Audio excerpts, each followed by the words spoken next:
से खबर है। फिरोजाबाद जिले के शिकोहाबाद में जेएस विश्वविद्यालय में शनिवार को प्रसिद्ध कवि और आध्यात्म के क्षेत्र में महारत हासिल करने वाले डॉक्टर कुमार विश्वास ने अपने विचारों और काव्य रचनाओं से विश्वविद्यालय के छात्र छात्राओं को ओतप्रोत कर दिया। क्योंकि चांद पे झंडा होना और झंडे पे चांद होने में औकात का अंतर होता है।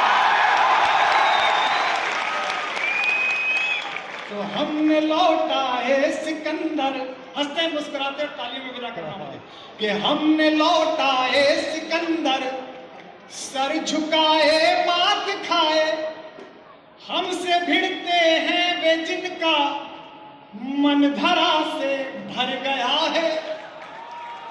पुलवामा के टाइम जब दोनों देशों में तनाव हुआ तो पाकिस्तान की एक विदेश मंत्री मोहब्बत करते हैं, पर ऐसी बातें मत कहिए, अगर जंग हुई तो मैं भी लड़ने जाऊंगी, मेरे नाना भी फौज में थे।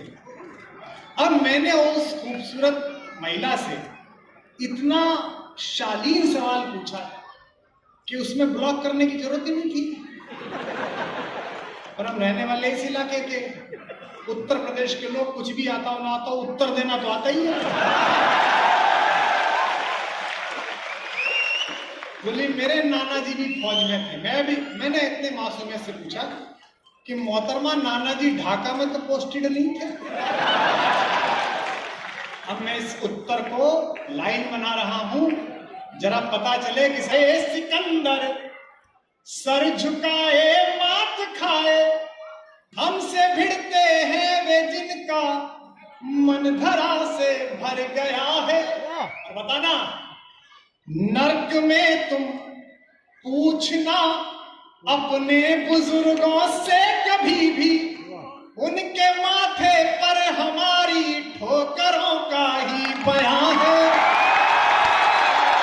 उन्होंने अपनी कविताओं को सुनाया और श्रोताओं में जहां जोश भरा वहीं भावुक भी उन्हें कर दिया। जब उन्होंने आगरा के लाल शुभम गुप्ता की शहादत पर कविता पढ़ी तो पंडाल में मौजूद लोगों की आंखें नम हो गईं। इसके साथ ही उन्होंने ओस की कविताओं को भी सुनाया और इसके साथ ही साथ श्रोताओं ने जमकर तालियां बजाकर उनका स्वागत किया। कि जो इस देह को अमृत देकर, थोड़ी कठिन होगी कविता लेकिन इसलिए सुनना कि उनका कि जो इस देह को अमरत्व देकर इस जगत में शौर्य की जीवित कहानी हो, है नमन उनको कि जिनके सामने। फिरोजाबाद से ब्रजेश राठौर की रिपोर्ट।